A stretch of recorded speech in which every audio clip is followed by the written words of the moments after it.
আজকের class simple interest অথবা সরল সুদ। আমরা ডেসক্রিপটিভ সেশনের ফার্স্ট থেকে দুটো ভিডিওতে আমরা কমপ্লিট করব। চলো আমরা এর আগে শুরু করার আগে কোশ্চেনগুলো আমরা এর কনসেপ্টটা কি এবং যে ওয়ান অ্যান্ড অনলি থিওরি আছে সেই থিওরি সম্পর্কে আমরা জেনে নিই। যেহেতু ডেসক্রিপটিভে করতে হবে তাই এই থিওরিটাকে স্ট্যান্ডার্ড। হ্যাঁ, তো এই থিওরিতে এবার আমি কি বলতে চাইছি সেটা একবার ভালো করে জানবে। ধরো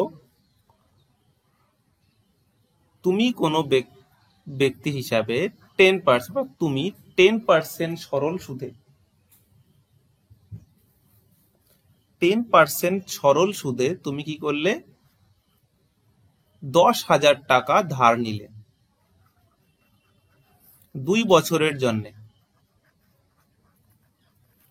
তাহলে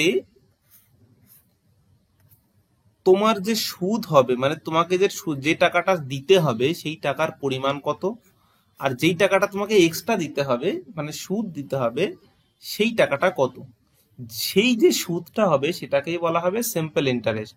তো এইটাকে ইংলিশে আমরা এই থিওরিটা বলি আই সমান পিটিআর। এবার আই কি পিটিআর কি এটা তোমরা সবাই জানো, আমি একবার করে তো বলে দিচ্ছি। আই মানে হলো ইন্টারেস্ট, মানে হলো সুদ বা সরল সুদ। পি মানে হলো প্রিন্সিপাল, মানে মূলধন, মানে যেই টাকাটা ইনভেস্ট করা হচ্ছে সেই টাকাটা। টি মানে হলো টাইম, মানে সময়। আর মানে হলো rate of interest, rate of interest. P T আইও বলে, পিটি আর বলাটাই বেটার, রেট আছে স্টার্ট হচ্ছে। এবার ইন্টারেস্টের জন্য আই বলা হয় অনেক সময়, ঠিক আছে। তো রেট অফ ইন্টারেস্ট এই থিওরিতে আমরা বের করি। ধরো এইটুকুর ক্ষেত্রে আমরা কি পাবো, যে আই সমান 10,000 টাকা হলো, টি সমান 2 বছর, আর সমান 10% বলে দিয়েছে, কেটে দিই আমরা। তাহলে আমরা 2,000 টাকা ইন্টারেস্ট পেয়ে যাব, মানে এটা সরল সুদ। এবার বললো তাহলে অ্যামাউন্ট কত, সুদে আসলে কত হলো। যদি বলা হয় সুদে সুদে আসলে, তাহলে ইংলিশে একটা টার্ম ইউজ করা হয় যার নাম অ্যামাউন্ট। ওকে, তো অ্যামাউন্ট যখন বের করতে বলা হবে তখন শুধু তোমাকে এই আয়ের সাথে প্রিন্সিপালটাকে অ্যাড করতে হবে। মানে কিভাবে, ধরো আই সমান পিটিআই আছে। এবার তোমার মনে হলো প্রত্যেক সাইডে আই পি যোগ করে পাই, তুমি লিখলে উভয় দিকে পি যোগ করে পাই, ছোটবেলা করতে যেটা। পিটিআই, পিটিআই করার দরকার নেই, পিটিআর বা পিটিআই যে কোনো একটা। তো তারপরে পি, তো আই প্লাস পি এটাকেই তো অ্যামাউন্ট বলে, এ, তাই না? সুদ আর আসল মিলেই তো অ্যামাউন্ট। এখানে পি কমন নেওয়া হলো, ওয়ানটাকে আগে লিখলাম, তারপর একটা হয়ে গেল টিআর। ওকে, তো এইভাবে বের করা হয় থিওরি, যে থিওরিটা আমরা মেন স্ট্যান্ডার্ড থিওরি হিসাবে পড়ি। চলো আমরা শুরু করি, তাহলে আস্তে আস্তে বুঝতে পেরে যাবে কি ঘটছে। তোমাদের জন্য একটা দারুণ অফার রয়েছে টেক্সট বুকের পক্ষ থেকে। তো টেক্সট বুকে আজকে যারা 1 বছরের পুরো পাস প্রো নিতে চাও, তো তোমাদের জন্য কিন্তু মাত্র 395 টাকা, এবং এর উপর আর 12% ছাড় পেয়ে যাবে জিকে ম্যানিয়া ইউজ করলে কুপন করে। তো অবশ্যই তোমরা আজকে রাত্রির থেকে কিন্তু আবার 699 টাকা হয়ে যাবে। তো যারা 1 বছরের পাস প্রো নিতে চাও, অবশ্যই নিচে লিঙ্ক রয়েছে, সেখান থেকে তোমরা নিতে পারো, যেখানে সারা বছর ধরে শুধুমাত্র রেলওয়ে না, রেলওয়ে এনটিপিসি থেকে শুরু করে রেলওয়ে গ্রুপ ডি, এছাড়া ওয়েস্ট বেঙ্গল পিএসসি যে কোনো পরীক্ষা, ওই ডাব্লিউবি, পুলিশ, প্রত্যেক কটা পরীক্ষা কিন্তু এখানে মক টেস্ট তোমরা দিতে পারবে। Question number 1. A sum of money becomes 7/6 of itself in কত বছর, 3 বছরে, at a certain rate of interest. The rate of interest per annum is, কি বলছে, কিছু টাকা সরল সুদে একটি নির্দিষ্ট হারে 3 বছরে 7/6 গুণ হয়। এটা মাথায় রাখো, 3 বছরে 7/6 of itself বার্ষিক সুদের হার কত, তাই না? তাহলে আমি করব কি, ধরি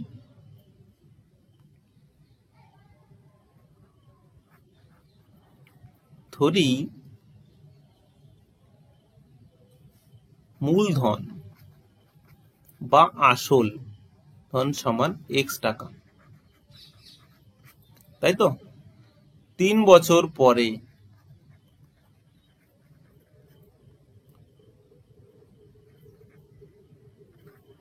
হয় 7/6 এক্স টাকা, তাই তো?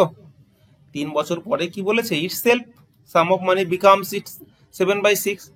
তাহলে পরে সুদ সমান কত হয়? 7/6 এক্স মাইনাস এক্স মানে হলো x/6 টাকা। এই লাইনটাকে তুমি, এই পোর্শনটাকে তুমি নিচে লিখবে। আমার জায়গায় হয়তো কম হয়ে যেতে পারে, তার জন্য আমি এখানে করছি। তাহলে সুদ হয়ে গেল এত টাকা। তো এইবার আমাকে অ্যাকচুয়ালি এক্স এর ভ্যালুই তো বের করতে হবে যা ধরবো। তাহলে এবার আমরা জানি কত? এই আমরা জানির আগে একটা লাইন লিখে নেও যে মূলধন এক্স টাকা ধরেছো, সুদ বের করে ফেলেছো, এবং ধরি সুদের হার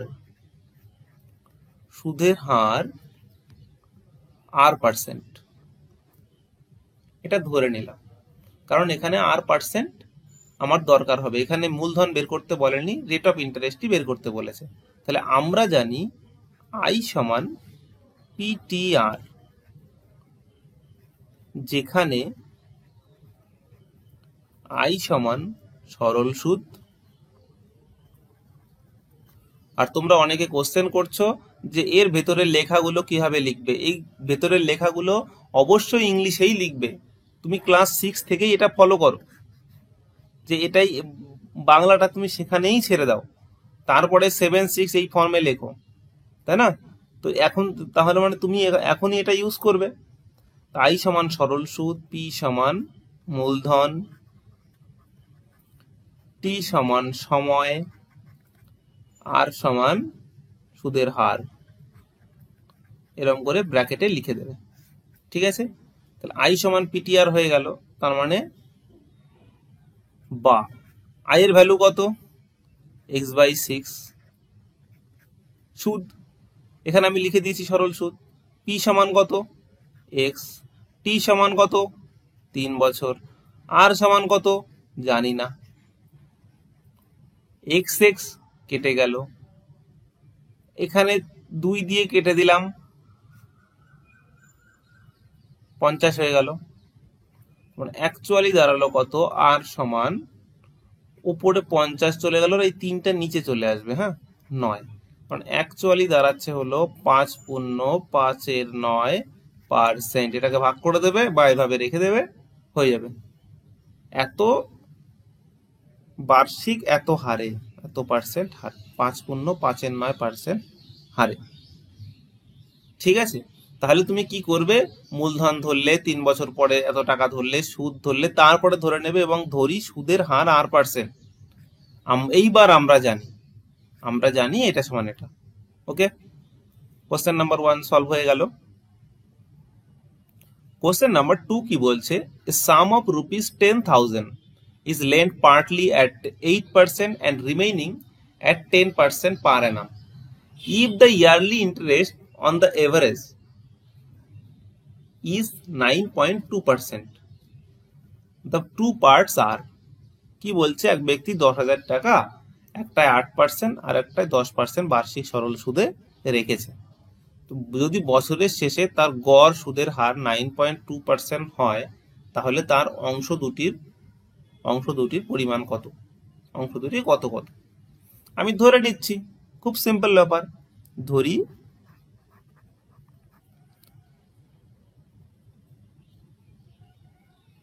8% হারে ধার দেয় x টাকা, এবং 10% হারে ধার দেয় 10,000 - x টাকা, তাই তো? আমি জানি না 8%, এই দুটো মিলিয়ে তো 10,000, এই দুটো যোগ করলে 10,000 হয়ে যাবে। ঠিক আছে, এইবার আমি কি করছি, তাহলে পরে আমি সুদ বের করছি।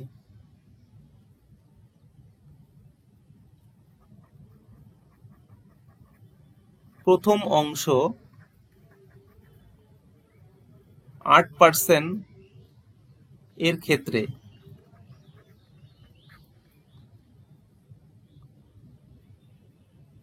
সুদ সমান কত বের করতে পারি? সুদ সমান বের করব এই যে আই সমান পিটিআর যেটা আছে, আই সমান পিটিআর। তো সুদ সমান মূলধন ইন্টু মূলধন এক্স। টাইম হলো কত? টাইম বলেনি, মানে 1 বছর, এটা বার্ষিক। আর পার্সেন্ট দেওয়া আছে 8/100, মানে সুদ হলো 8x/100। দ্বিতীয় অংশ 10% এর ক্ষেত্রে সুদ সমান কত হবে? 10,000 মাইনাস এক্স ইন্টু 1 ইন্টু 10%, তাই তো? তাহলে পরে আমি এটা করছি এরকমই ভাবে রেখে দিচ্ছি 100, আর এটা 10,000 মাইনাস এক্স। এইবার গড়ে 9.2% সুদের হার হলে সুদ সমান কত হবে? এর তো অ্যামাউন্ট যখন গড়ে হবে তখন তো ফুল টাকাটা হয়ে যাবে, আমরা জানি 10,000 টাকা। টাইম কত? 1 বছর। পার্সেন্ট কত? 9.2%। এমনি তো এর জন্য একটা 100, আর এই দশমিকে তোলার জন্য একটা 100, তাহলে এটা একটা 10, 3টে 0 কেটে দাও, তার মানে কত হচ্ছে? 920 টাকা, তাই না? তাহলে প্রশ্নানুসারে কি করবে? এই দুটো তো সমান, তাই না?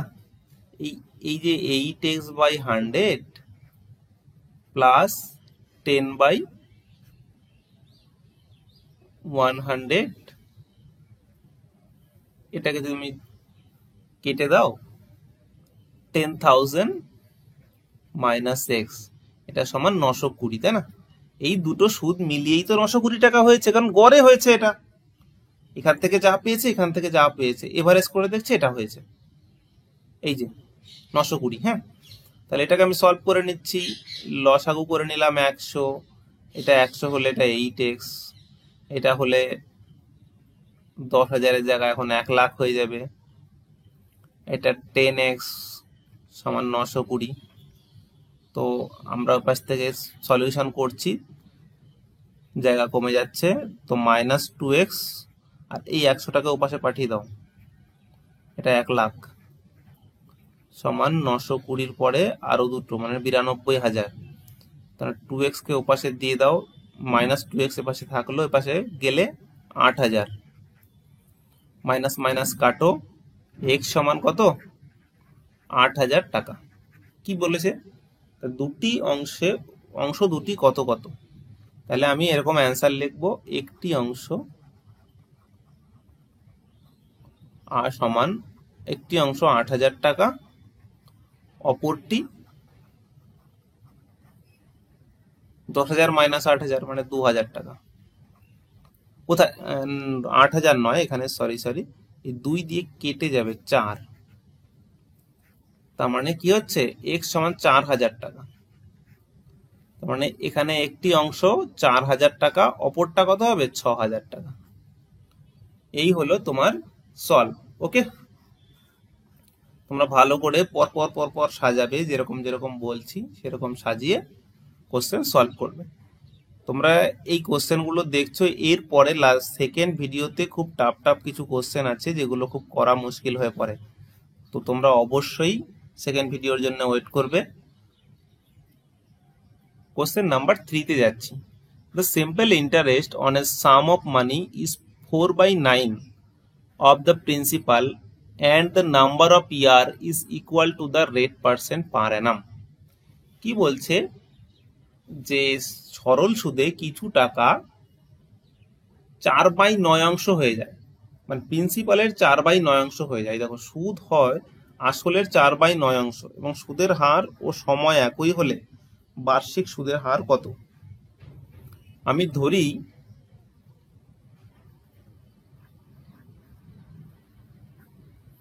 আসল সমান x টাকা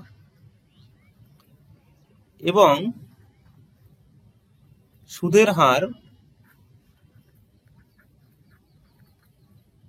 সমান r%, অর্থাৎ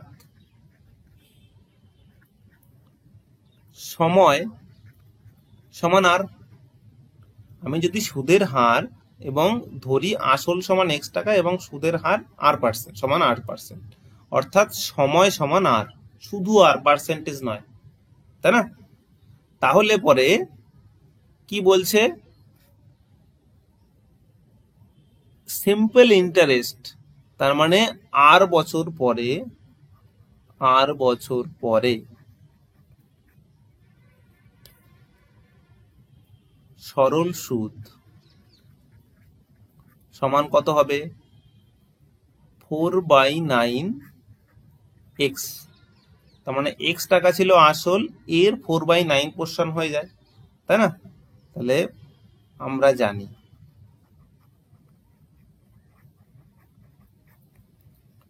I সমান PTR, যেখানে I সমান ইন্টারেস্ট মানে সুদ, P সমান প্রিন্সিপাল, T সমান টাইম, R সমান যা আছে তাই লিখবে।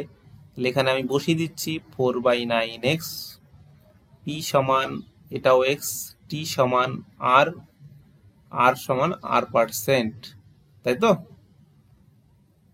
তো এবার আমি কি করছি, x কেটে দিচ্ছি। কেটে দিয়ে দেখো এই পাশে r ইন্টু r, r² হয়ে গেল না? আমি এই পাশে নিয়ে আসছি, আর এই 100টাকে আমি এই পাশে পাঠিয়ে দিচ্ছি। তাহলে কি হচ্ছে, উপরে হয়ে গেল 400, নিচে হয়ে গেল 9। বা r সমান কত হবে? তাহলে বর্গমূল করলে উপরে 20, নিচে 3, তার মানে আমরা কি পাবো, r সমান 6.2/3%। বার্ষিক সুদের হার বের করতে বলেছে, অতএব বার্ষিক সুদের হার হলো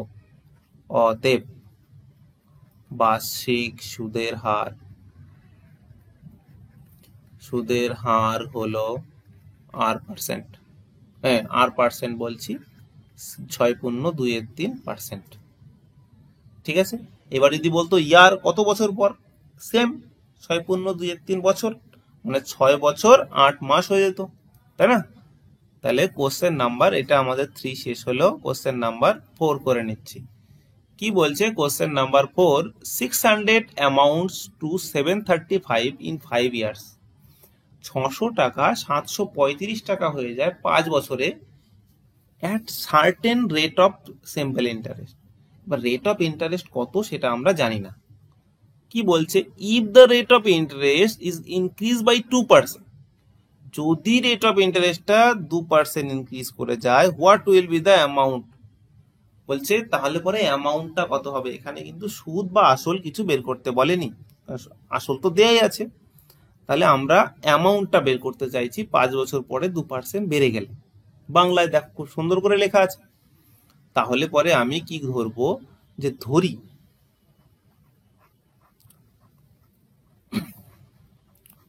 সুদের হার সমান r%, আমি এটা ধরে নিলাম, হলো। তাহলে পরে আমরা অ্যাকচুয়ালি টাইম এটা জানি না, কিন্তু r%টাকে আমি বের তো করতেই পারি। ফার্স্টে 600 অ্যামাউন্টস টু 735 ইন 5 ইয়ার্স, তার মানে 5 বছরে সুদ কত হয়েছে, 735 মাইনাস 600 মানে 135। আমরা জানি I সমান PTR, তাহলে I সমান 135, P সমান 600, টি সমান টাইম, টাইম কত আছে 5 বছর, আর সমান কত, আর পার্সেন্ট আমি জানি না, আর বাই 100। ঠিক আছে, এবার এই 20 কেটে দাও, এই 5 দিয়ে এইটাকে যদি কেটে দাও তাহলে কি হবে, 5 দিয়ে কাটলে 5 দুগুণে 10, আর কত হবে 3, 3 আর 5 35, 5 7 35, এটা 3 দিয়ে 2, 3 দিয়ে 9, আর সমান 9/2 और 4.5%, তাই না? তাহলে যদি 4.5% হয়ে যায় তাহলে 2% বৃদ্ধি হলে 2% সুদের হার বৃদ্ধি হলে হবে 4.5 প্লাস 2% মানে হলো 6.5%। বুঝতে পারছো?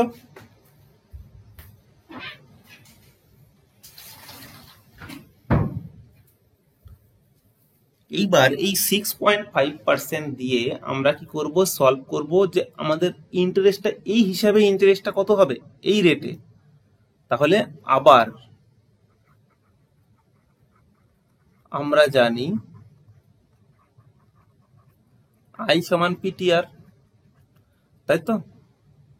আই যেখানে তুমি এগুলো লিখে দেবে পাশে, আই সমান ইন্টারেস্ট সুদ, সরল সুদ, পি সমান মূলধন। ঠিক আছে, তো আমি এখানে করে দিচ্ছি। দেখো এই ক্ষেত্রে আমি ইন্টারেস্টটাই শুধু জানি না, কত পাবো জানি না। আই সমান পি জানি 600, টি জানি কত 5 বছর, আর জানো 6.5%, 6.5% মানে হলো 100। এবার এই পয়েন্টটাকে উঠিয়ে দাও, তাহলে এই 20 কাটো, 5 দিয়ে এই 2টা কাটো, এইটাকে 3 কাটো, তাহলে 3 6 18, 195 টাকা হয়ে গেল, তাই তো? তাহলে 2% বৃদ্ধি পেলে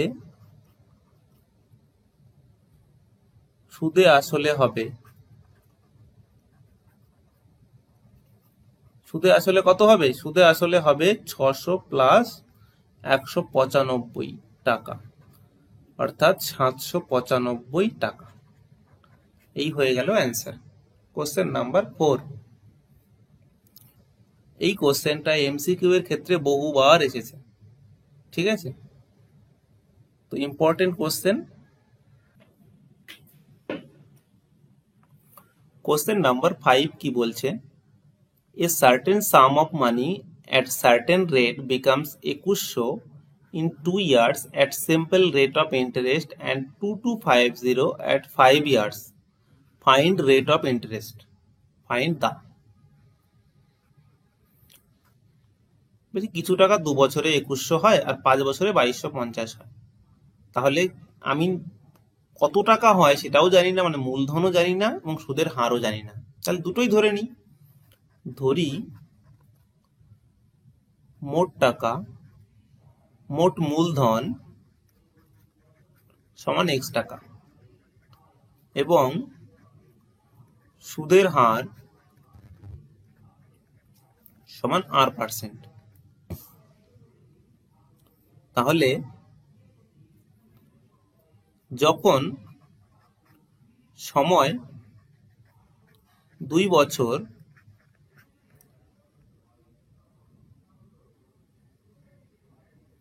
তখন আই সমান পিটিআর হলে আই সমান কত হবে, পি হলো এক্স, টি হলো 2 বছর, আর হলো r/100। এবার আই এর ভ্যালু কত বলো তো, মূলধন যদি x টাকা হয় তাহলে 2100 টাকা কিভাবে হয়েছে, সুদে আসলে কিছু টাকা একটি নির্দিষ্ট হারে 2 বছরে সরল সুদে 2100 টাকা হয়, তাই তো? তার মানে এই আইটা নিশ্চয়ই 2100 মাইনাস এক্স, তাই না? এই তো। এইবার কি হচ্ছে, এই 2100 মাইনাস এক্স হয়ে গেল। দেখো আবার যখন টি সমান 5 বছর, এত কিছু লেখার দরকার নেই। তাহলে আই সমান যদি পিটিআর হয় স্ট্যান্ডার্ড ফর্ম, তাহলে আই সমান কত, 2250 মাইনাস এক্স সমান এক্স ইন্টু 5 বছর ইন্টু আর বাই 100, তাই তো? এটা 2 নম্বর সমীকরণ, এটা 1 নম্বর সমীকরণ। তাহলে 1 নং এবং 2 নং সমীকরণ ভাগ করে পাই। এই দুটোকে আমি ভাগ করে দিচ্ছি। ভাগ করে দিলে কি হবে, 2100 minus x by 2250 minus x, এইটা সমান কত হবে, এই যে ছিল না x into 2 into R by 100 আবার x into 5 into R by 100, এটা হয়ে যাবে।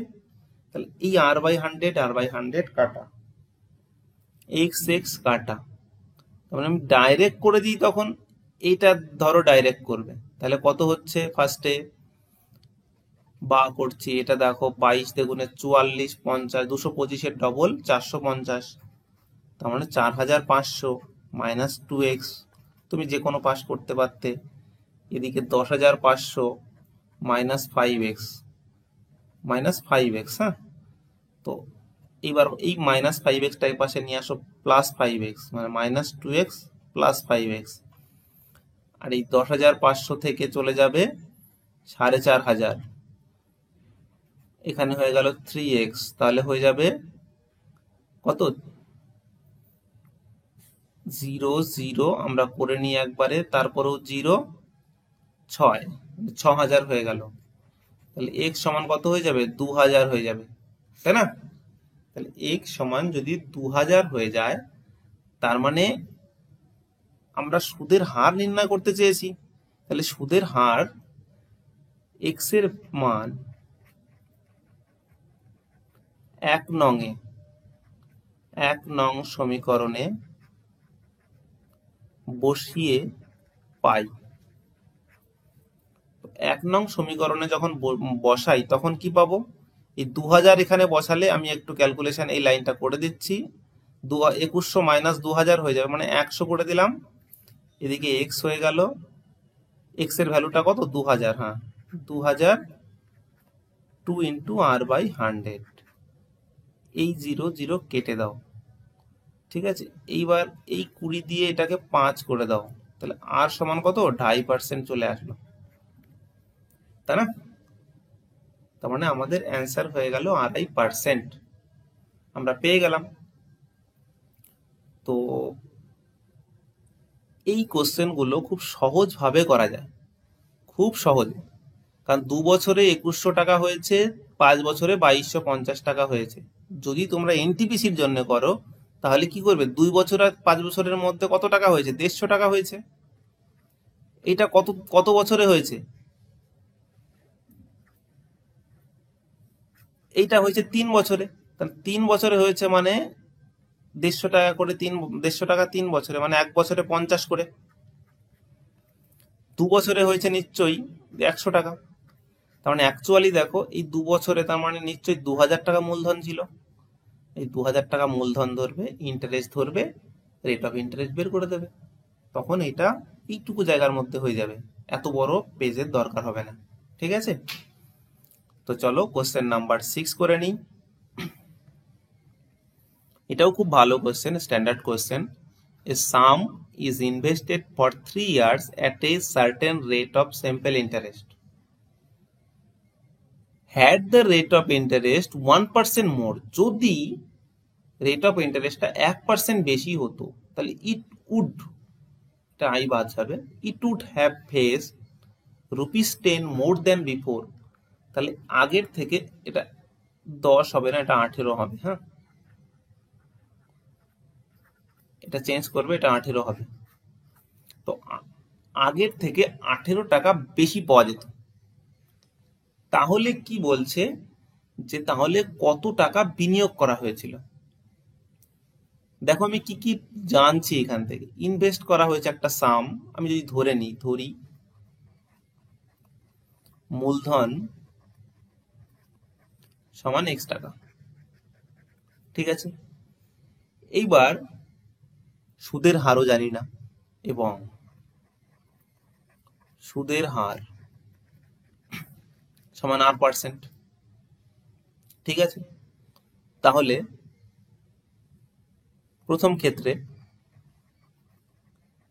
এইসব ল্যাঙ্গুয়েজ গুলো তোমার মনের মতো ইউজ করতে পারো, কোনো সমস্যা নেই। তোমাকে ডেসক্রাইব করতে হবে তুমি কি চাইছো, এর কোনো স্ট্যান্ডার্ডাইজ ফর্ম হয় না যে বইতে লেখা আছে বলে আমাকে ওইটাই কপি করতে হবে, এমন কোনো ব্যাপার নেই।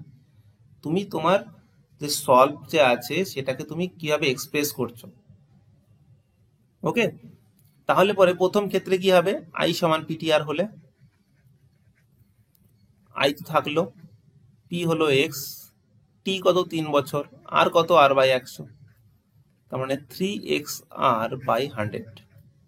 এটা হলো প্রথম ক্ষেত্রে ইন্টারেস্ট। ঠিক আছে, had the rate of interest 1% মোর, তার মানে রেট অফ ইন্টারেস্ট যদি 1% বেশি হয়, তার মানে সুদের হার 1% বেশি হলে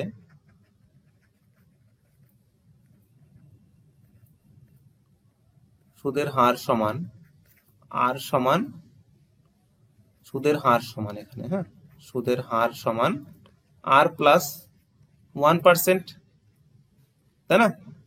সেক্ষেত্রে আয়ের জায়গায় আমি লিখছি তখন ইন্টারেস্ট তো কিছু বেশি হতো, তাহলে বেশি হলে সেই বেশিটা কত, বেশিটা হলো ধরছি আমি সেক্ষেত্রে ধরছি I1 সমান পিটিআর ধরে নিচ্ছি। I1টা এক্ষেত্রে সুদ হচ্ছে, তাহলে পিটিআর আমি কি ধরে নিচ্ছি, পি কত হবে এক্স, টি কত, টিও 3 বছর, আর সমান R/100। তাহলে আমরা R/100 হলো না, R+1/100, তাই না? তাহলে এই ভ্যালুটা যখন আসলো আমি কি পেলাম, 3x ইন্টু R+1/100।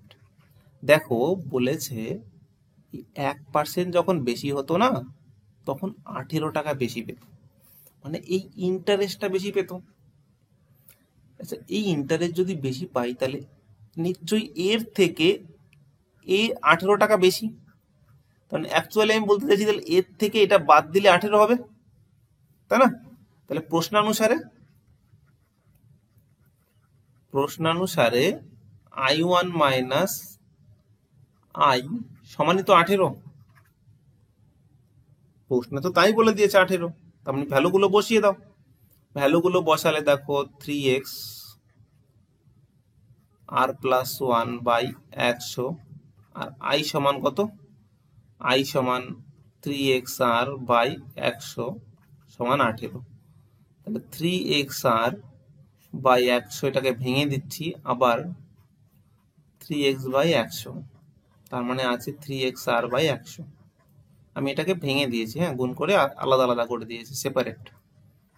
তাহলে 18, এবার এইটা কেটে গেল, 3x/100 সমান 18, 3 দিয়ে 6 করে দিলাম, x সমান 600, প্রত্যেকটা ক্ষেত্রে বাম। তাহলে পরে কি পেলাম, তাহলে ফাইন্ড দ্য সাম ইনভেস্টেড, কত হয়েছে, 600 টাকা ইনভেস্ট করা হয়েছিল ফার্স্টে। ঠিক আছে, তো আজকের মতো এটা থাকছে। সাবস্ক্রাইব করুন আমাদের চ্যানেল জিকে ম্যানিয়া আর লেটেস্ট ভিডিও নোটিফিকেশনের জন্য বেল আইকনটি প্রেস করুন।